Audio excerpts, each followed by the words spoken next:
What's up, everybody? In this tutorial we're going over trench rescues using the high angle point and the ropes, which are a new mechanic in the rescue update. So these ropes are available on any tower ladder or rear mount. Basically any ladder, you can go to the tip of it or in the bucket and bring up the radial menu, and there's this toggle bucket rope option. This will drop a rope underneath the bucket, and we will get into how to use that once we have the patient extricated. So every collapse call in the game currently has one missing person to be found, so you can always expect to have to find somebody. There's several ways to locate somebody who is not visible.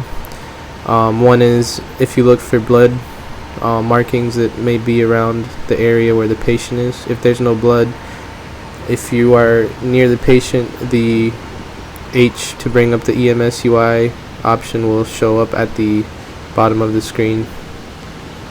And another way is to use the camera mode, the photo mode with F6, to go through the debris and see if you can find the patient. So in this case, I know in a general location of the patient, so I'm using my concrete drill, which is equipable in the radial menu. And once you have it equipped, you can hold right mouse button and left mouse button to aim it at any concrete or cement object that you want to clear. Whether it's a large slab of concrete or a small brick, you're able to remove those using the concrete drill. Each one of these individual bricks is also grabbable with the mouse, but this is the fastest way to clear it out if you're looking for somebody who may be trapped underneath. So I'm just gonna time lapse this whole search and rescue operation. These can take a while depending on how deep the patient may be buried, and if you're in multiplayer, all of these mechanics work in multiplayer, allowing you guys to work together in a more speedy manner and pass each other debris and help each other clear the debris that may be on top of the patient. So at this point, I've located the patient. You can see there's a lot of blood. I've also visually confirmed that I can see at least a body part of his. Right here you can see we found his head, and we're working on digging him out.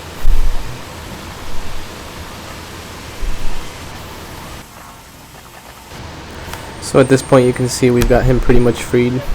You might also notice you can grab the rope that's hanging from the bucket with the mouse, like you can move the hoses as well.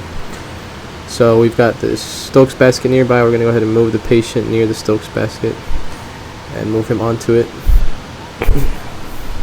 We can get rid of that duplicate Stokes basket. That'll be a bug that's fixed. Now we can go to treatments and attach the rope. As long as the patient's in a Stokes basket and he's near the bottom of the rope, it'll give you this option. So now that he's attached, we're going to spam the down arrow, which will basically be us pulling the rope to lift the patient. So you want to spam it very fast, like as if you're pulling. But first, let me go ahead and apply the neck collar, splint his fractures that he has here,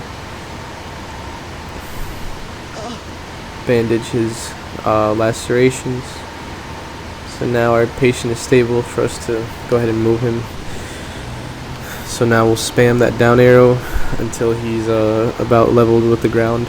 Now this isn't the only way you can do this. You can slide him up a ladder, you can lift him up with just your sheer strength, but we wanted to give you guys different options on how to handle these kinds of deals, whether you want to dig out by hand or if you want to use the concrete drill.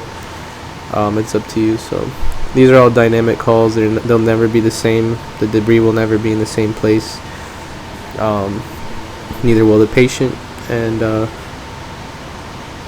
it's always a different rescue. So there's plenty of different collapse scenarios in this update, and this is just one of them.